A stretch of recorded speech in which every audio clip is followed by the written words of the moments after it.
Hello दोस्तों, नमस्कार। सभी को जय हिंद, वंदे मातरम। कैसे हो आप सभी? आई होप आप सभी अच्छे होंगे, मस्त होंगे। आज अपन लेकर आए हैं कक्षा 10 का चैप्टर नंबर 2, अम्ल, सार एवं लवण, एसिड, बेस एंड साल्ट। तो अपन शुरुआत करते हैं दूसरे चैप्टर के मल्टीपल चॉइस क्वेश्चन की। तो मोटिवेशनल कोट है, स्वामी विवेकानंद जी ने कहा है, उठो जागो और तब तक नहीं रुको जब तक लक्ष्य प्राप्त न हो जाए। तब तक नहीं रुकना है जब तक 100 में से 100 प्राप्त नहीं हो जाए। तो दूसरा चैप्टर है अम्ल, सार, लवण, जिसके एमसीक्यू देखेंगे। और तो इसी के साथ आता है पहला प्रश्न, और इसका जवाब दीजिए आप जल्दी से कमेंट बॉक्स में। पहला प्रश्न है, निम्नलिखित में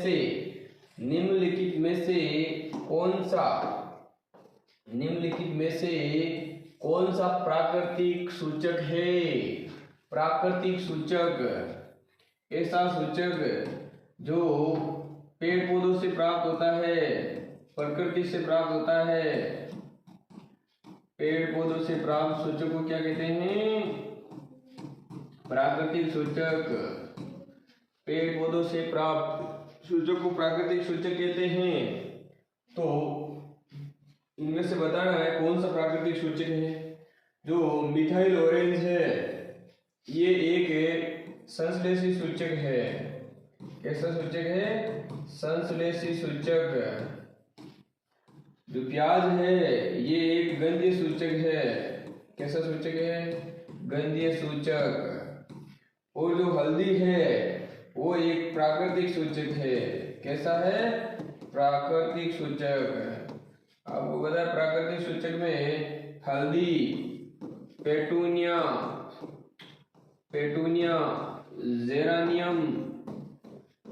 जेरानियम, हाइड्रेजिया, ये सभी प्राकृतिक सूचकों के उदाहरण है भाई। तो ऑप्शन नंबर सी राइट हो जाएगा। और अगला फिनोलेफ्थलीन, ये एक संश्लेषित सूचक है। कैसा सूचक है? संश्लेषित सूचक है। तो ऑप्शन नंबर सी राइट हो जाएगा। हल्दी एक प्राकृतिक सूचक है। अगले प्रश्न की ओर बढ़ते हैं। अगला प्रश्न, संश्लेषित सूचक का एक उदाहरण कौन सा है? बताइए श्रीमंत, संश्लेषित सूचक का उदाहरण कौन सा है? हल्दी, लौंग का तेल, वेनिला और फिनोलेफ्थलीन। हल्दी एक प्राकृतिक सूचक है। कैसा सूचक है? प्राकृतिक सूचक है। और लौंग का तेल एक गंधीय सूचक है। कैसा सूचक है राजा? गंधीय सूचक है। और वेनिला भी एक कैसा सूचक है? गंधीय सूचक। कैसा सूचक है? गंधीय। तो फिनोलेफ्थलीन है, ये कैसा सूचक है? संश्लेषी सूचक, कृत्रिम सूचक है, मानव द्वारा निर्मित सूचक है। इसे प्रयोगशालाओं के अंदर बनाया जाता है मानवों के द्वारा। ठीक है, तो ऑप्शन डी इज करेक्ट। अगला प्रश्न नंबर तीसरा, लिटमस सूचक किससे प्राप्त किया जाता है? ये भी एक प्राकृतिक सूचक होता है। कैसा सूचक? प्राकृतिक सूचक होता है। और इसे थैलोफाइटा समूह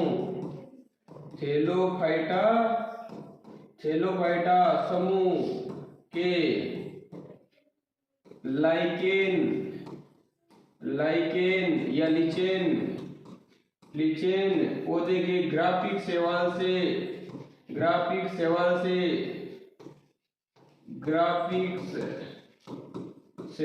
प्राप्त किया जाता है। इससे थैलोफाइटा समूह के लाइकेन पौधे के ग्राफिक शैवाल से प्राप्त किया जाता है। तो लिटमस पत्र प्राप्त होता है ऑप्शन नंबर बी, शैवाल से। ठीक है, चलो अगला प्रश्न है राजा, निम्नलिखित में से कौन सा एक अम्ल है? बताना आपको है कि अम्ल कौन सा है। आपको पता है अम्ल जल में घुलकर कौन सा आयन देते हैं? H+ आयन देते हैं। अम्ल स्वाद में क्या होते हैं भाई? खट्टे होते हैं, अम्ल स्वाद में खट्टे होते हैं। इनमें से बताना कौन सा अम्ल है। देखो NaOH, इसे कहते हैं सोडियम हाइड्रोक्साइड, सोडियम हाइड्रोक्साइड कहते हैं, सोडियम हाइड्रोक्साइड। और आपको पता है इसकी पीएच कितनी होती है, पीएच कितनी होती है राजा, 10। पीएच कितनी होती है, 10। पीएच 10 होती है। पीएच कितनी होती है, पीएच सॉरी इसकी होती है पीएच 14। कितनी होती है, 14। पीएच का मान, इसका पीएच मान होता है 14, पीएच मान 14 होता है। ये एक प्रबल क्षार होता है। और आगे हाइड्रोक्लोरिक अम्ल, ये क्या है, अम्ल है। आगे ऑप्शन सी, ये एक सोडियम क्लोराइड, एक लवण है, उदासीन लवण। कैल्शियम हाइड्रोक्साइड, ये एक क्षार है। ठीक है, चलो इसका ऑप्शन नंबर बी राइट हो जाएगा। अगला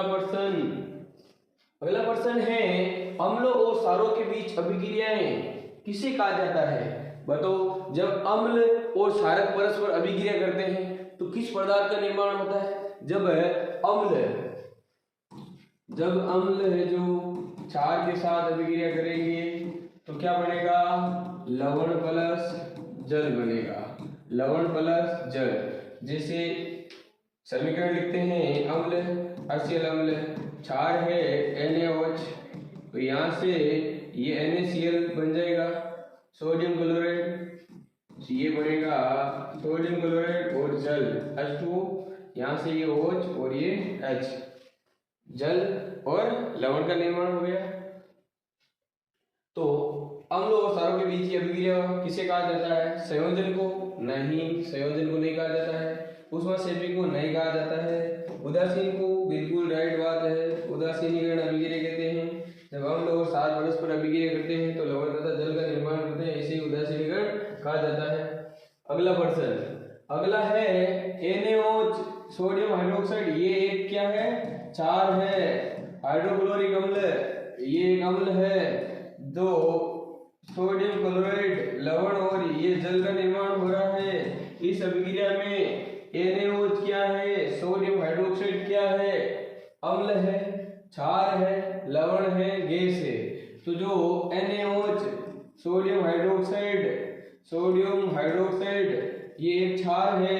क्षार आपको पता है जल में घुलकर हाइड्रोक्साइड आयन देते हैं, OH माइनस आयन देते हैं। ठीक है, तो ऑप्शन बी राइट हो जाएगा। अगला प्रश्न है किस प्रकार के अम्ल जल में घुलने पर हाइड्रोजन आयन अधिक उत्पन्न करते हैं। ऐसे कौन से अम्ल होते हैं जो H+ आयन ज्यादा संख्या में देते हैं। आपको पता है अम्ल होते हैं वो आयनीकरण के आधार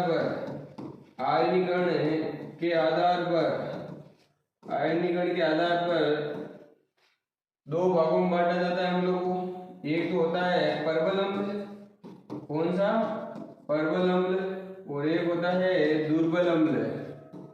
परबल अम्ल उसे कहा जाता है जो जल में घुलकर H+ आयन क्या देते हैं, ज्यादा, और जो जल में घुलकर H+ आयन क्या देते हैं, कम, उन्हें कहा जाता है दुर्बल अम्ल। जो ज्यादा देते हैं उन्हें परबल अम्ल।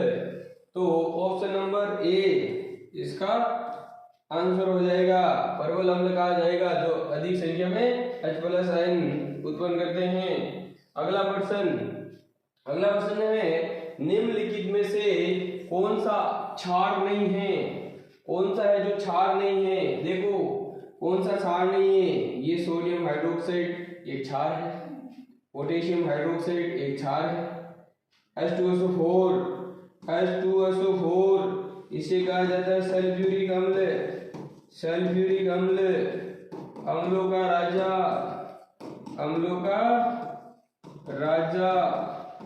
गंधक का तेजाब।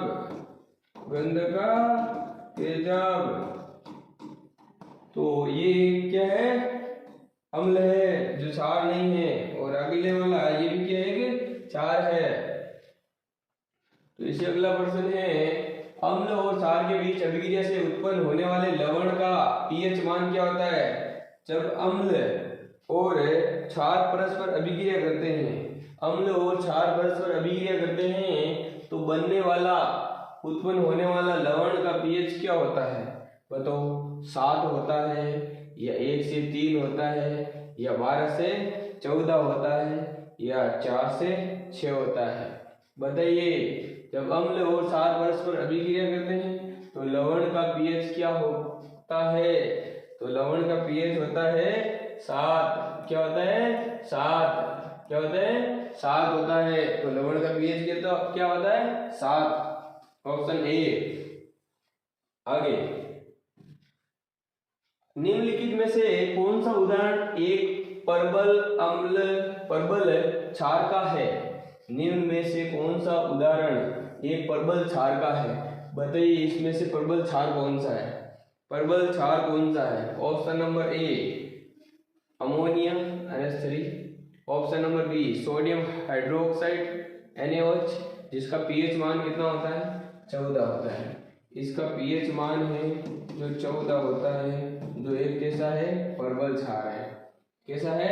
परबल क्षार है। Sodium carbonate, sodium hydrogen carbonate या सोडियम बाइकार्बोनेट, जिसे मीठा सोडा कहते हैं, मीठा सोडा कहते हैं, या खाने का सोडा कहते हैं, खाने का सोडा कहते हैं, या बेकिंग सोडा कहते हैं, बेकिंग सोडा कहते हैं। ठीक है, तो ऑप्शन नंबर बी राइट हो जाएगा। सोडियम हाइड्रोक्साइड, इसे कास्टिक सोडा भी कहते हैं। ये कास्टिक सोडा है, एक कास्टिक सोडा है। चलो, इसका ऑप्शन बी राइट। अगला है 10वां प्रश्न है अम्ल और धातु की अभिक्रिया के दौरान उत्पन्न गैस कौन सी होती है? आपको पता है जब अम्ल धातु के साथ अभिक्रिया करते हैं तो लवण प्लस हाइड्रोजन गैस मुक्त करते हैं। लवण प्लस हाइड्रोजन गैस मुक्त करते हैं, जैसे H2SO4, तनु सल्फ्यूरिक अम्ल और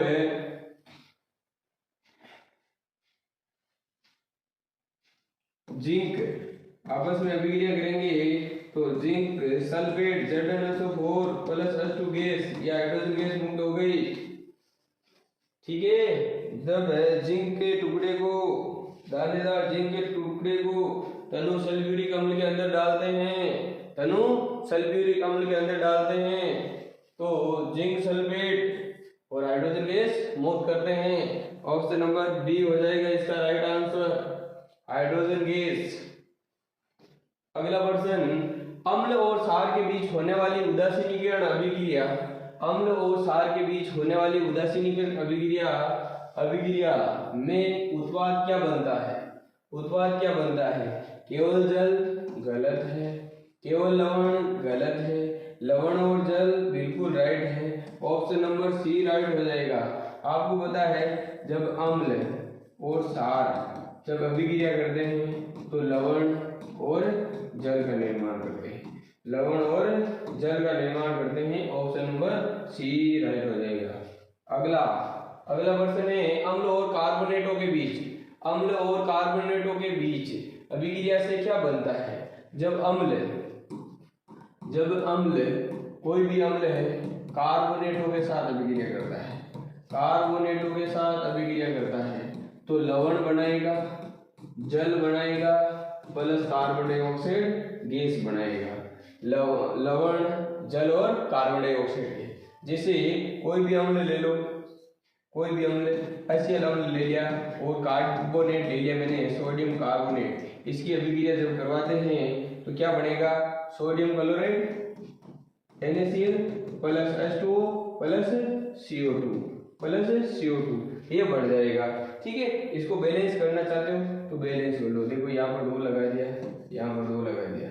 ठीक है, क्या बरोबर है क्या? देखो तो 2 हाइड्रोजन इधर है, 2 हाइड्रोजन इधर है, ऑक्सीजन 2 एक इधर 3 है, इधर ऑक्सीजन 3 है, इधर कार्बन 1 है, इधर 1 है, बराबर 2 सोडियम है, 2 सोडियम इधर है। ठीक है, बराबर है। ओके, तो इसका ऑप्शन नंबर बी हो जाएगा राइट। लवण, जल और कार्बन डाइऑक्साइड गैस बनाते हैं। अगला प्रश्न है अम्ल और धात्विक ऑक्साइड। अम्ल और धात्विक ऑक्साइड, कोई भी धात्विक ऑक्साइड होते हैं, इनकी धात्विक ऑक्साइड आपको पता है धातु ऑक्साइड होते हैं वो किस प्रकृति के होते हैं? क्षारीय प्रकृति के। कैसे होते हैं? क्षारीय प्रकृति के होते हैं। धात्विक ऑक्साइड किस प्रकृति के होते हैं? क्षारीय। अधातु ऑक्साइड अम्लीय प्रकृति के होते हैं। जब अम्ल धात्विक ऑक्साइडों के साथ अभिक्रिया करते हैं तो लवण तथा जल का निर्माण करते हैं। इसका निर्माण करते हैं लवण तथा जल का निर्माण। लवण तथा इसका निर्माण करेंगे जल का निर्माण। लवण तथा जल का निर्माण करते हैं। ओके, लवण तथा जल। ऑप्शन नंबर सी राइट हो जाएगा। ऑप्शन नंबर सी राइट हो जाएगा। ऑप्शन नंबर सी राइट हो जाएगा।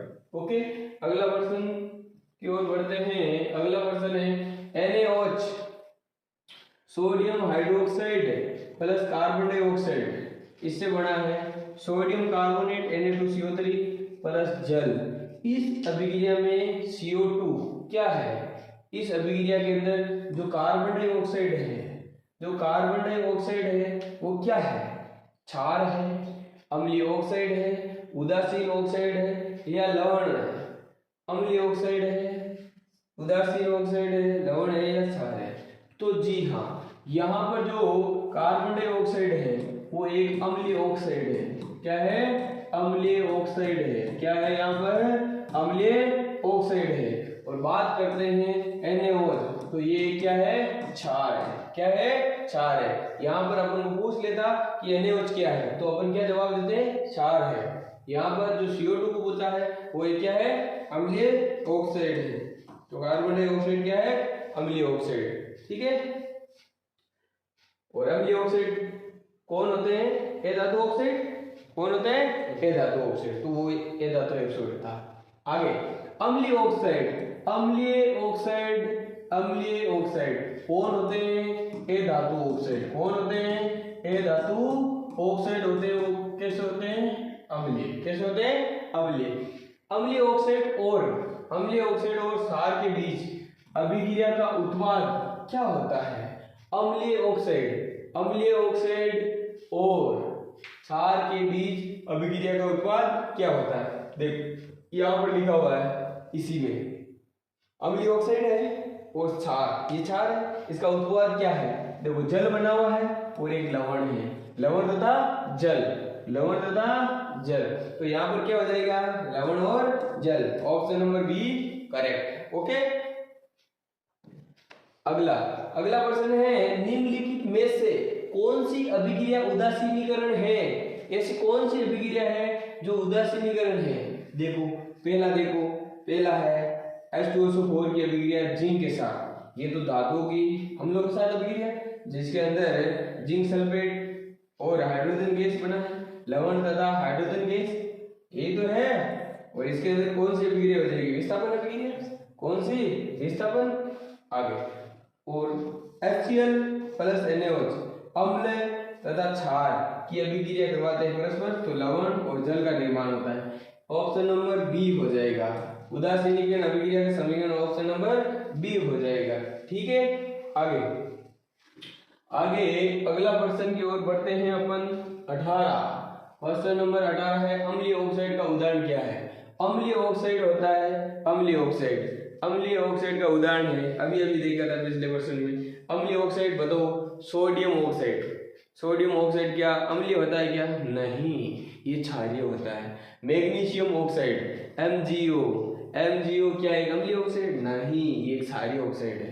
CO2 है वो एक अम्लीय ऑक्साइड है। कैसा है? अम्लीय ऑक्साइड है, क्योंकि ये अधात्विक ऑक्साइड है। ठीक है। कैल्शियम एक क्षारीय ऑक्साइड है। चलो अगले प्रश्न की ओर बढ़ते हैं। 19वां प्रश्न है पीएच का अर्थ क्या होता है? पीएच का अर्थ क्या होता है? पीएच का अर्थ होता है पोटेंशियल ऑफ हाइड्रोजन। पीएच की फुल फॉर्म होती है पोटेंशियल ऑफ हाइड्रोजन। क्या होता है? Potential of hydrogen. जहां पी का अर्थ होता है उषांश का मतलब क्या होता है? शक्ति। क्या होता है? शक्ति, जो एक जर्मन शब्द है। कैसा शब्द है? जर्मन शब्द है। कैसा शब्द है? जर्मन शब्द है। कैसा शब्द है? जर्मन शब्द। ठीक है, देखो तो इसका आंसर हो जाएगा potential of hydrogen. Potential of hydrogen, option number ए। ठीक है, अगले प्रश्न की ओर चल पड़ते हैं अपन। 22वां प्रश्न। 20वां प्रश्न, पीएच पैमाना किसके बीच होता है? जो पीएच स्केल होती है, बताइए पीएच स्केल किसे कहते हैं?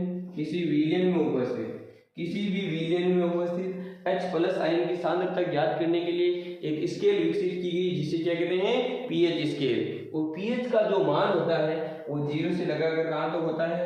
14 तक। 0 से लगाकर 14 तक, और बीच में होता है उदासीन। 7 पर रहता है ये उदासीन, 7 पर रहता है उदासीन। और जो पीएच स्केल होती है उस पर जो मान है वो 0 से लगाकर कहाँ तक होता है? 14 तक। Option number B is correct. 0 से 14, 0 से 14। और 0 से 7 तक क्या होता है भाई? अम्लीय। 0 से 7 तक क्या होता है? अम्लीय। 7 से 14 तक क्षारीय, 7 से 14 तक क्षारीय होता है। ओके, चलो अगला प्रश्न। अगला है शुद्ध जल का पीएच मान कितना होता है? जो शुद्ध जल होता है उसका पीएच मान कितना होता है? उसका पीएच मान होता है 7। कितना होता है? 7। जो शुद्ध जल है उसका पीएच मान कितना होता है? 7। कितना होता है? 7। कितना होता है? 7। और 14 पीएच मान कितना किसका होता है? NaOH का। 14 पीएच मान किसका होता है? NaOH का, सोडियम हाइड्रोक्साइड का। ऑप्शन नंबर बी इसका क्या हो जाएगा? Correct answer.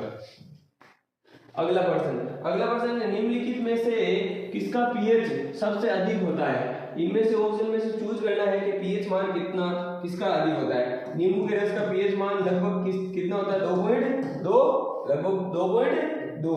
और साबुन का पीएच, साबुन ये कैसा है? क्षारीय पदार्थ है। कैसा है? क्षारीय पदार्थ है। अगर शुद्ध जल का पीएच मान कितना होता है? 7। और सिरका का लगभग कितना?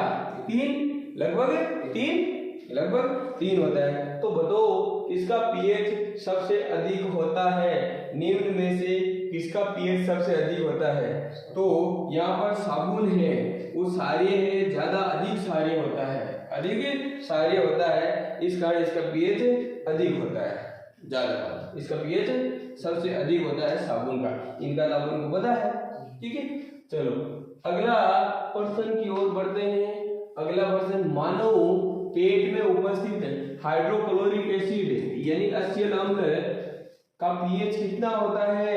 HCl अम्ल की पीएच मान कितने होती है? देखो, क्या 1 से 3 होता है, क्या 5 से 7 होता है, क्या 8 से 10 होता है, क्या 11 से 14 होता है? देखो 11 से 14 तो हो ही नहीं सकता क्योंकि ये अम्ल है। क्या है? अम्ल है। 8 से 10 हो ही नहीं सकता क्योंकि क्या है? अम्ल है। और कैसा अम्ल है? परबल अम्ल है। कैसा है? परबल अम्ल है। तो परबल अम्ल के लिए पीएच मान क्या होती है? सबसे कम होती है। तो ऑप्शन नंबर ए क्या हो जाएगा? राइट हो जाएगा। ए, ऑप्शन नंबर ए राइट हो जाएगा। अगला देखो, अगला है किस पीएच पर कोई गोल उदासीन माना जाता है?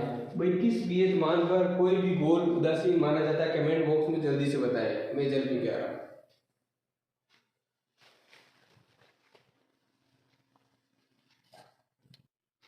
हाँ जल्दी से बताओ, किस पीएच मान पर कोई गोल उदासीन माना जाता है? क्या 0 पर माना जाता है, क्या 5 पर माना जाता है, क्या 7 पर माना जाता है, क्या 14 पर माना जाता है? तो ऑप्शन नंबर सी राइट हो जाएगा इसका। 7 पर है जो कोई भी पीएच गोल है जो उदासीन माना जाएगा। और 14 पर आपको पता है कैसा होता है? एकदम परबल होता है, परबल क्षार होता है। क्या होता है? परबल क्षार। 14 पीएच किसकी होती है आपको पता है? NaOH की होती है। किसकी होती है? NaOH की होती है। चलो अगला प्रश्न है, अगर किसी पदार्थ का पीएच 14 है, क्या है? पीएच मान 14 है, तो वह पदार्थ कैसा होगा? परबल अम्ल होगा, परबल क्षार होगा, उदासीन होगा, दुर्बल अम्ल होगा। तो देखो परबल अम्ल के लिए पीएच वैल्यू बहुत कम होनी चाहिए, पीएच मान बहुत कम होनी चाहिए, और H+ आयनों की संख्या क्या देना चाहिए? अधिक।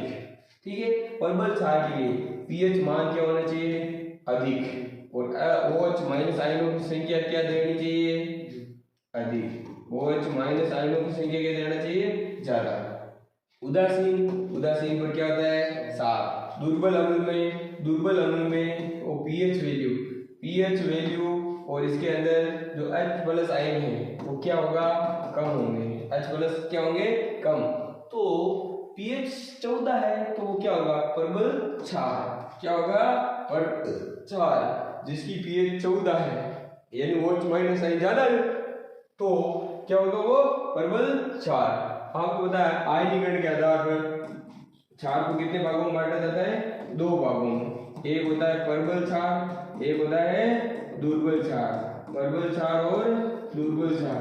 प्रबल क्षार आपको पता है OH माइनस आयनों की संख्या क्या देता है, अधिक, और दुर्बल क्षार OH माइनस आयनों की संख्या क्या देता है, कम। ठीक है, तो ऑप्शन बी राइट हो जाएगा। अगला प्रश्न है, किसका पीएच अम्लीय है, किसका पीएच है जो अम्लीय है, साबुन का, बेकिंग सोडा का, संतरे का रस का, शुद्ध जल का। देखिए साबुन आपको पता है एक क्षार होता है, साबुन एक क्षार होता है। ये सोडियम तथा पोटेशियम लवण होते हैं। कैसे लवण होते हैं, सोडियम तथा पोटेशियम लवण होते हैं। कैसे होते हैं, सोडियम और पोटेशियम लवण होते हैं। आगे बेकिंग सोडा यानी NaOH, ये एक दुर्बल क्षार होता है। क्या होता है, दुर्बल क्षार होता है, और इसे क्या कहते हैं, मीठा सोडा। क्या कह सकते हैं, मीठा सोडा भी कह सकते हैं, या बेकिंग सोडा भी कह सकते हैं, बेकिंग सोडा भी कह सकते हैं, इसे बेकिंग सोडा भी कह सकते हो।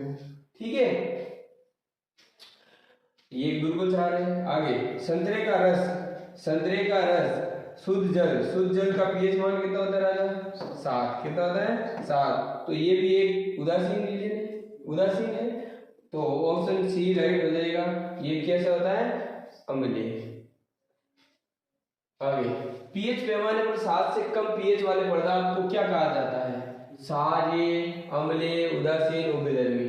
जिसकी पीएच मान 7 से कम होती है, 7 पर उदासीन होता है, 7 से 14 के बीच में क्षारीय होता है, और 7 से कम वाले को क्या कहेंगे, अम्लीय। क्या कहेंगे, अम्लीय। ऑप्शन नंबर बी राइट हो जाएगा। और उदासीन के लिए कितना होता है, 7 से 14 तक क्षारीय।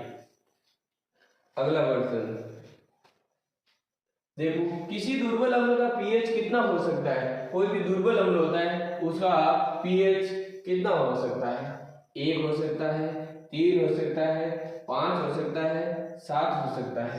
7 पर उदासीन होता है। क्या होता है, उदासीन। तो ये हो ही नहीं सकता, ये हो ही नहीं सकता। ये भी प्रबल है, ये भी प्रबल है, तो ऑप्शन नंबर सी राइट हो जाएगा।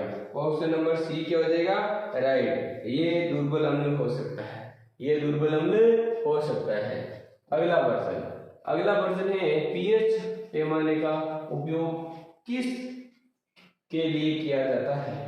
पहला है अम्ल और क्षार की पहचान के लिए, पानी की मात्रा मापने के लिए, तापमान मापने के लिए, विद्युत प्रवाह मापने के लिए। तो इसका प्रयोग करते हैं, आपको पता है पीएच स्केल का उपयोग करते हैं किसी भी विलयन की पीएच मान यानी उसके अंदर अम्ल और क्षार की मात्रा याद करने के लिए, तो अम्ल और क्षार की पहचान करने के लिए उपयोग किया जाता है। ऑप्शन ए राइट हो जाएगा। अगला प्रश्न, नींबू में पाया जाने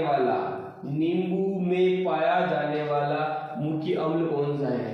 आपको पता है नींबू प्लस संतरा, नींबू और संतरा के अंदर सिट्रिक अम्ल होता है। कौन सा अम्ल होता है, सिट्रिक अम्ल। नींबू और संतरा में सिट्रिक अम्ल होता है। कौन सा, citric. Option number B right हो जाएगा। एसिड अम्ल कहाँ पे पाया जाता है, पेट। कहाँ पे, पेट में पाया जाता है, जठर ग्रंथियों के द्वारा स्रावित होता है।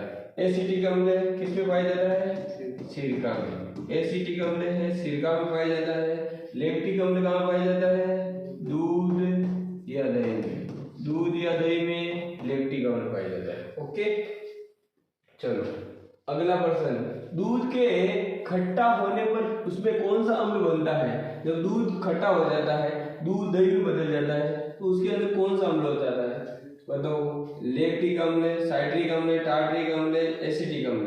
तो साइट्रिक अम्ल तो किसमें अंदर होता है, नींबू और नींबू प्लस संतरा में। और लैक्टिक अम्ल किसमें होता है, दूध या दही में। बताइए टार्ट्रिक अम्ल किसमें होता है, इमली में। टार्ट्रिक अम्ल किसमें होता है, इमली के अंदर। और एसिटिक अम्ल किसमें होता है, एसिटिक अम्ल किसमें होता है, एसिटिक सिरका के अंदर। किसके अंदर होता है, सिरका के। एसिटिक अम्ल होता है वो किसके अंदर होता है, सिरका के अंदर। एसिटिक अम्ल सिरका के अंदर। चलो अगला, सिरके में मुख्य रूप से कौन सा अम्ल पाया जाता है, तो सिरके में मुख्य रूप से कौन सा अम्ल पाया जाता है, एसिटिक। बताओ फॉर्मिक अम्ल किसमें पाया जाता है, फॉर्मिक अम्ल चींटी के डंक में। किसमें, चींटी के डंक में पाया जाता है, या नेटल के डंक में, या नेटल के डंक में पाया जाता है। तो आगे ऑक्जेलिक अम्ल किसमें पाया जाता है, टमाटर। ओह टमाटर बड़े मजेदार, ओह टमाटर बड़े मजेदार। देखो ओह, ओ से ऑक्जेलिक अम्ल किसमें पाया जाता है, टमाटर में। ओह टमाटर बड़े मजेदार, ओह टमाटर बड़े मजेदार। रीट्री के जो सॉन्ग्स के अनुसार बदल गई। बस आगे लैक्टिक अम्ल, लैक्टिक अम्ल खट्टे दूध या दही में, खट्टे दूध या दही। ओके अगला प्रश्न, इमली में पाए जाने वाले मुख्य अम्ल कौन सा है, इमली के अंदर, इमली के अंदर इमली बाई में टार्ट्रिक अम्ल है। कौन सा अम्ल है, टार्ट्रिक। इमली बाई में कौन सा अम्ल है भाई, टार्ट्रिक। ऑप्शन नंबर ए हो जाएगा, ऑप्शन नंबर ए राइट हो जाएगा। अगला है चींटियों के डंक में कौन सा अम्ल पाया जाता है, जो चींटी होती है ना, चींटी चींटी, इस चींटी के डंक में मेथेनोइक अम्ल होता है। कौन सा, मेथेनोइक अम्ल। कौन सा अम्ल होता है, मेथेनोइक अम्ल होता है, मेथेनोइक। या कह सकते हो आप फॉर्मिक अम्ल। कौन सा अम्ल, फॉर्मिक अम्ल भी कह सकते हो। ऑप्शन नंबर बी राइट हो जाएगा, ऑप्शन नंबर बी राइट हो जाएगा। तुम मुझे बताओ नेटल के डंक में, नेटल के डंक में कौन सा अम्ल पाया जाता है, यही फॉर्मिक अम्ल है। कौन सा अम्ल, फॉर्मिक अम्ल। नेटल क्या होता है, नेटल एक पौधा होता है, ठीक है, साइट्रिक पादप होता है। आगे निम्न में से कौन सा अम्ल टमाटर में पाया जाता है, बताओ। ओह टमाटर बड़ी मजेदार, ओह टमाटर बड़ी मजेदार। टमाटर के अंदर ऑक्जेलिक अम्ल पाया जाता है। कौन सा, ऑक्जेलिक अम्ल पाया जाता है। कौन सा अम्ल होता है भाई, ऑक्जेलिक अम्ल। तो ऑप्शन नंबर क्या हो जाएगा, बी राइट हो जाएगा। अगला प्रश्न, अगला है हमारे पेट में बनने वाले अम्लीय जठर जूस, अम्लीय जठर जूस का पीएच मान लगभग कितना होता है। जो जठर रस होता है, जठर रस, उसका पीएच मान लगभग 1.2 के बराबर होता है, लगभग 1.2 के बराबर होता है। ऑप्शन देखो 1 से 2 के बीच, ऑप्शन ए राइट हो जाएगा।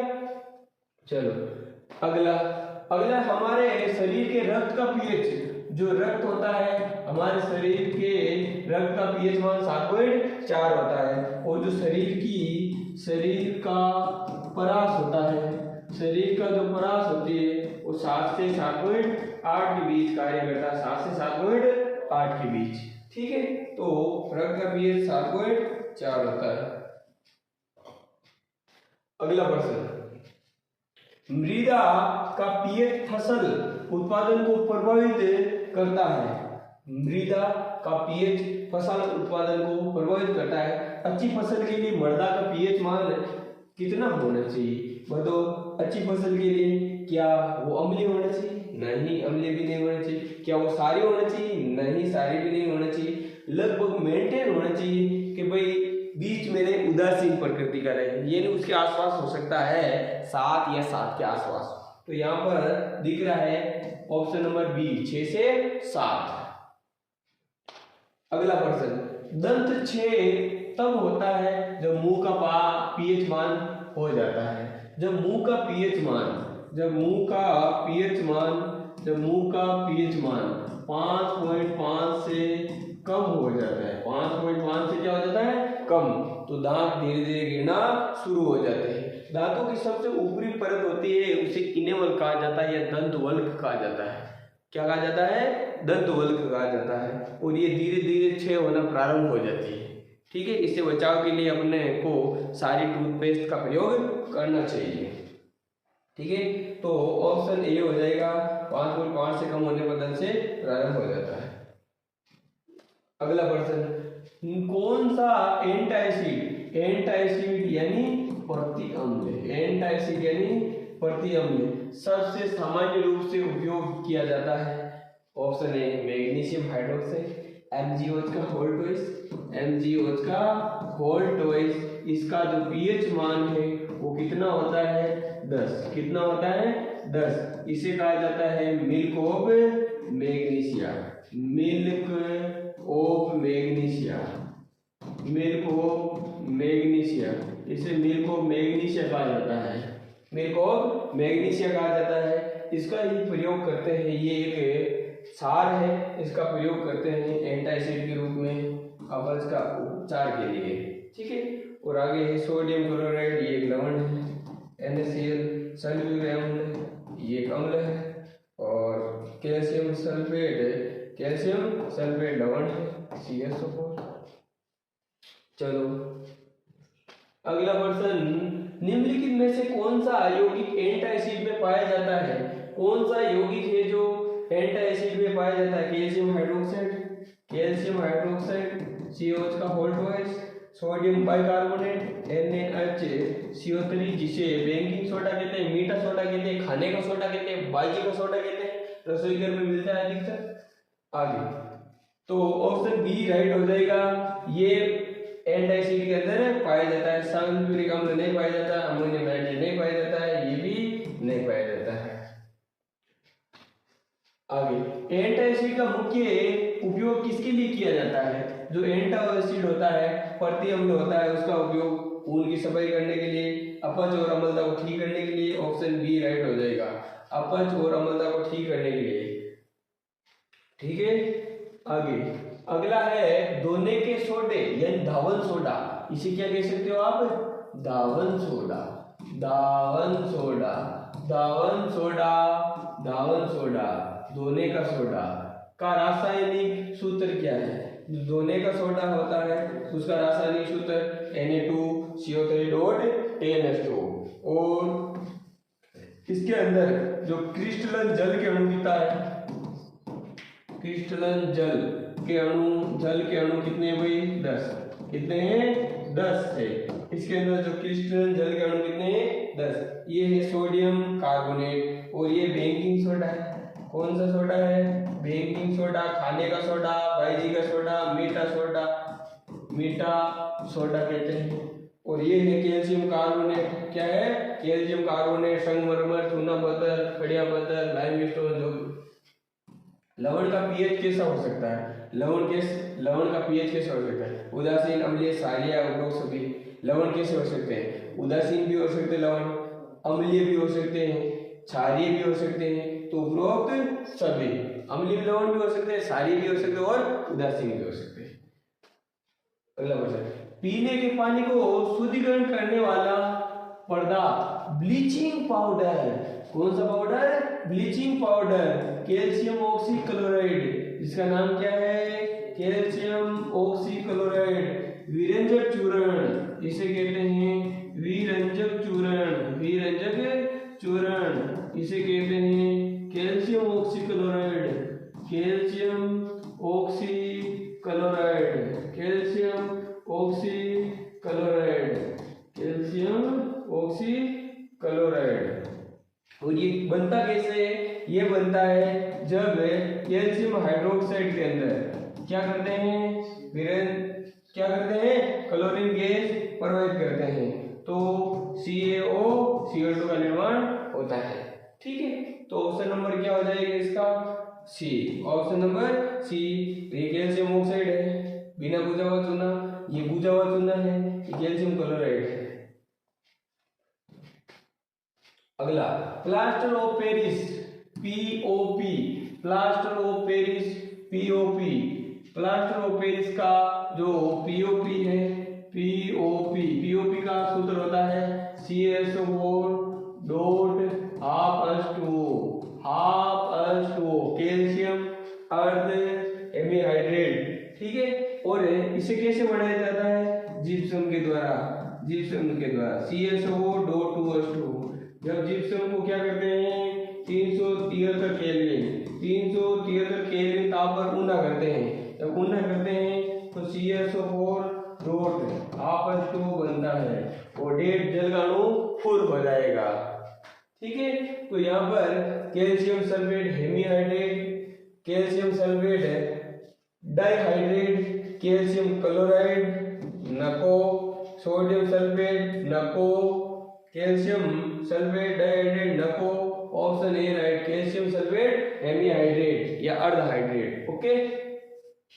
तो ऑप्शन हो जाएगा इसका ए। अगला प्रश्न, खाने के सोडा यानी बेकिंग सोडा, खाने का सोडा, बेकिंग सोडा, बाइजी का सोडा, सोडियम बाइकार्बोनेट NaHCO3 हाइड्रोसोडियम हाइड्रोजन कार्बोनेट, ये इसे कहते हैं मीठा सोडा। क्या कहते हैं? मीठा सोडा या खाने का सोडा,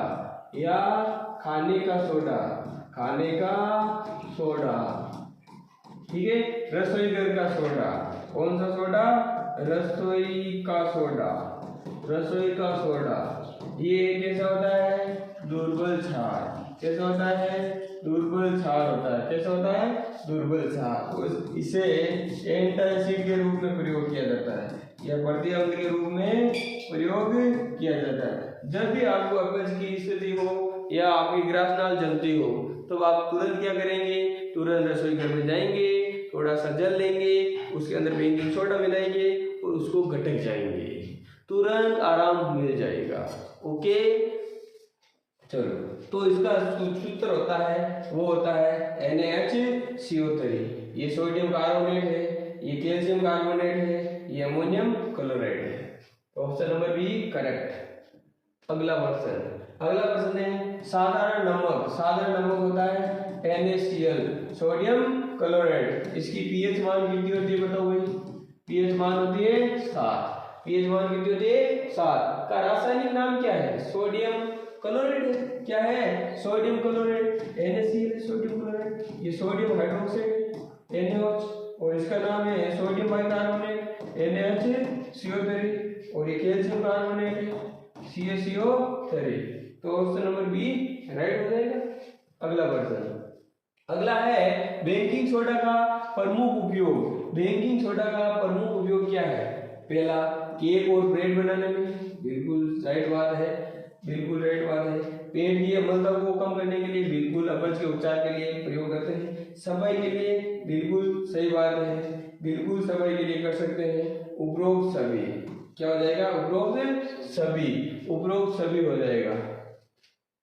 आगे, धोने का सोडा यानी जिसे धावन सोडा कहते हैं, वॉशिंग सोडा।